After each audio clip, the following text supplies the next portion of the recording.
जय हिंद साथियों, स्वागत है आपका अपने YouTube channel study with SK classes में। मैं संजय भट्ट आज एक बार पुनः फिर उपस्थित हूँ आप सभी के समक्ष भारतीय संविधान एवं राज्य व्यवस्था को लेकर के।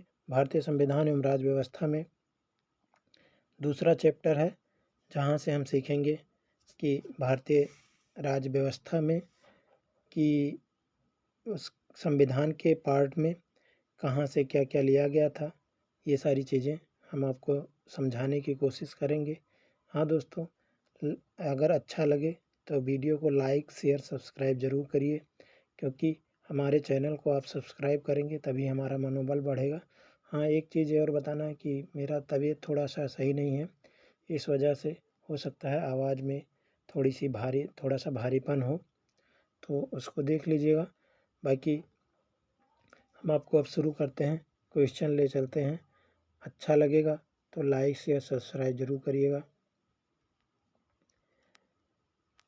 पहला क्वेश्चन है कि निम्न शब्दों पर विचार करें, सही शब्दों के को विचारानुसार क्रम दीजिए। तो समाजवादी, प्रजातांत्रिक, सार्वभौमिक, धर्मनिरपेक्ष। तो इसका सही क्रम है, भारतीय संविधान में अगर देखा जाए तो सबसे पहले आता है सार्वभौमिक, फिर समाजवादी, फिर धर्मनिरपेक्ष और फिर प्रजातांत्रिक। दूसरा जो है क्वेश्चन, भारतीय संविधान की प्रस्तावना में धर्मनिरपेक्ष शब्द किस संशोधन द्वारा जोड़ा गया। तो 42वें संविधान संशोधन द्वारा भारतीय संविधान में धर्मनिरपेक्ष शब्द जोड़ा गया था, और 42वें संविधान संशोधन को भारत का लघु संविधान भी कहा जाता है।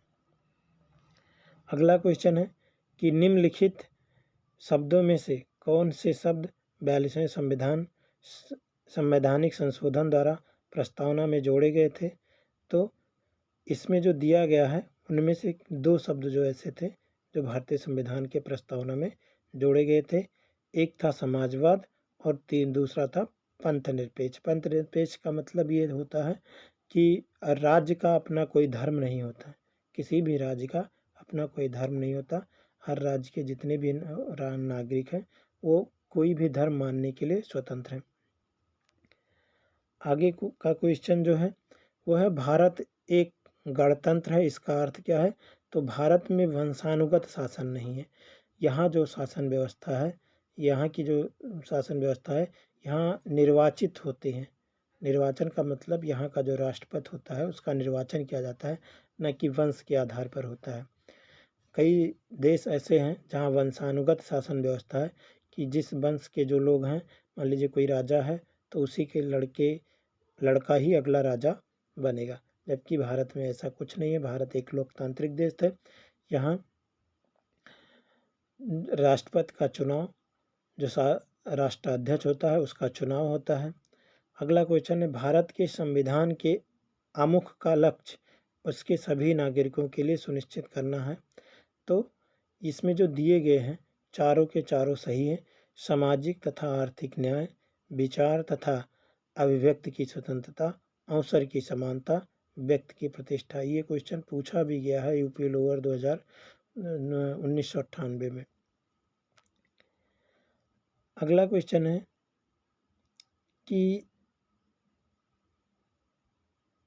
भारत में लौकिक सार्वभौमिक होता है क्योंकि उसका क्या है, तो केवल 1, 2 और 4।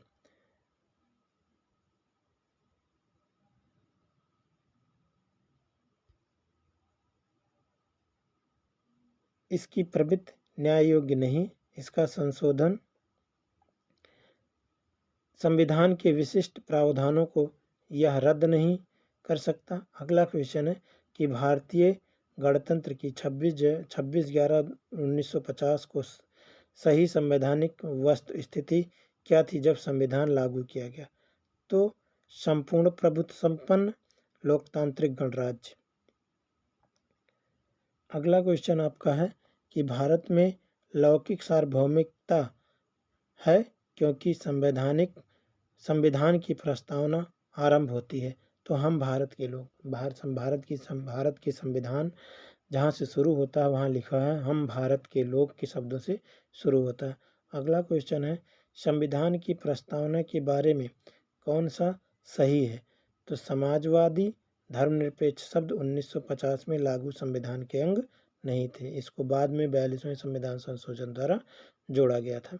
अगला क्वेश्चन है कि कल्याणकारी राज्य का उद्देश्य क्या है। तो कल्याणकारी राज्य का उद्देश्य है कि अधिकतम संख्या का अधिकतम कल्याण सुनिश्चित करना, मतलब अधिकतम संख्या में अधिकतम लोगों का कल्याण सुनिश्चित किया जाए।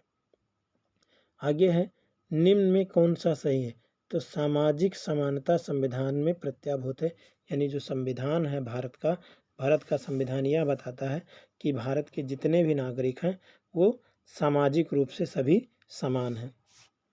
अगला क्वेश्चन है भारत के संदर्भ में निम्न में से कौन धर्मनिरपेक्ष शब्द का सही भाव व्यक्त करता है। तो भारत में राज्यों का कोई धर्म नहीं होता। ये पिछले क्वेश्चन में ही हमने आपको बता दिया था कि भारत में जो भी राज्य है उसका कोई अपना धर्म नहीं होता, यहाँ सभी धर्मों की मान्यता दी गई है। अगला क्वेश्चन है कि निम्नलिखित शब्दों में से कौन सा शब्द सन 1975 में भारतीय संविधान की प्रस्तावना में सम्मिलित नहीं था। तो अखंडता शब्द जो है 1975 में सम्मिलित नहीं था। अगला क्वेश्चन है निम्नलिखित में से कौन सा शब्द भारत के संविधान की उद्देशिका में नहीं है। तो है वो बम्बई बनाम यूनियन ऑफ इंडिया।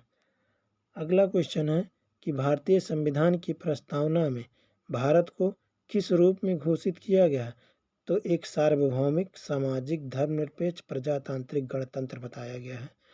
अगला क्वेश्चन है निम्नलिखित में कौन सा राज्य सबसे महत्वपूर्ण तथ्य है। तो संप्रभुता राज्य की सबसे महत्वपूर्ण तथ्य। अगला क्वेश्चन है निम्नलिखित की प्रस्तावना के सिलसिले निम्नलिखित में से कौन सा क्रम सही है। तो प्रस्तावना में जो क्रम बताया गया है वो सार्वभौमिक, सत्ता संपन्न, समाजवादी, धर्मनिरपेक्ष, जनवादी, गणतंत्र। अगला क्वेश्चन है कि 26 नवंबर 1949 को अंगीकृत भारतीय संविधान की प्रस्तावना में शब्द नहीं थे, जो शब्द सम्मिलित नहीं था वो 1, 2 और 3। तो समाजवादी, पंथनिरपेक्ष और अखंडता जो था वो 1949 की जब संविधान को अंगीकृत किया गया था तब इन सारी चीज़ों को शामिल नहीं किया गया था। इसे बाद में 42वें संविधान संशोधन में इन सभी चीज़ों को शामिल किया गया था। अगला संविधान में दिया गया अमुख नीचे दिए गए कूट से सही उत्तर का चयन करना है। तो है ये 2, 3 और 4 सही है। 2 मतलब महत्वपूर्ण और उसकी उपयोगिता, संविधान महत्वपूर्ण है और उसकी उपयोगिता है। 3 शासन करने के उद्देश्य को उल्लेखित करता है। भारतीय संविधान है वो शासन करने के उद्देश्य को उल्लेखित करता है। और 4 जो है संविधान के कानूनी अर्थ निर्णय में सहायता करता है। अगला है निम्नलिखित भारतीय संविधान की प्रस्तावना के सिलसिले में निम्नलिखित में कौन सा क्रम सही है। तो सार्वभौमिक, सत्ता संपन्न, समाजवादी, धर्मनिरपेक्ष, जनवादी, गणतंत्र। निम्नलिखित में कौन भारत को धर्मनिरपेक्ष राज्य वर्णित करता है। तो संविधान की प्रस्तावना। भारतीय संविधान की प्रस्तावना में जिन आदर्शों का एवं उद्देश्यों की रूपरेखा दी गई है उनकी व्याख्या की गई है। तो मूल अधिकारों और राज्य के नीति निर्देशक तत्व यानी मूल अधिकार, फंडामेंटल राइट्स और डीपीएसपी।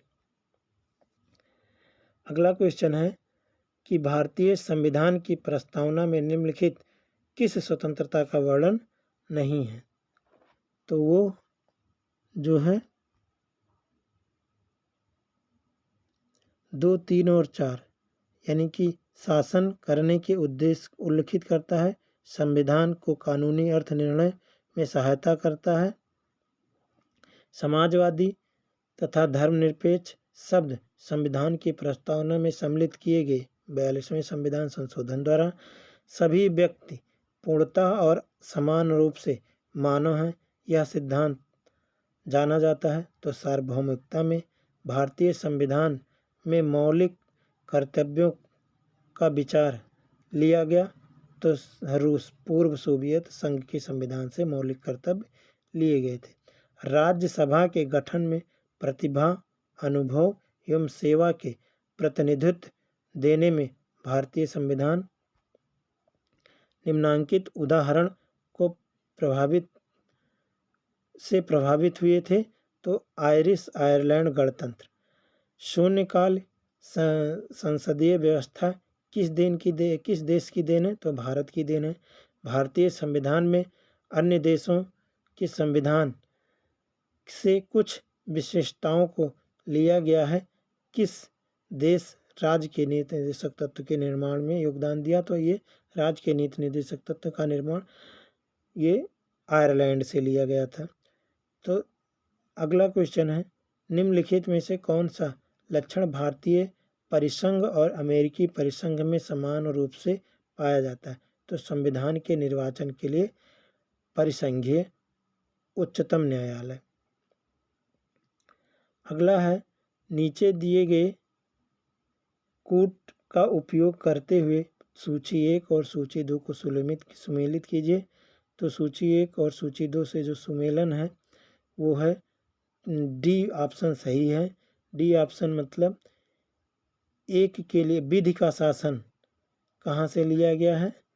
तो विधि का शासन इंग्लैंड से लिया गया है। विधि द्वारा स्थापित प्रक्रिया तो बी का 3 जापान। राष्ट्रपति के विचारार्थ राज्यपाल द्वारा विधेयक सुरक्षित रखना तो सी का 4 कनाडा। ये है।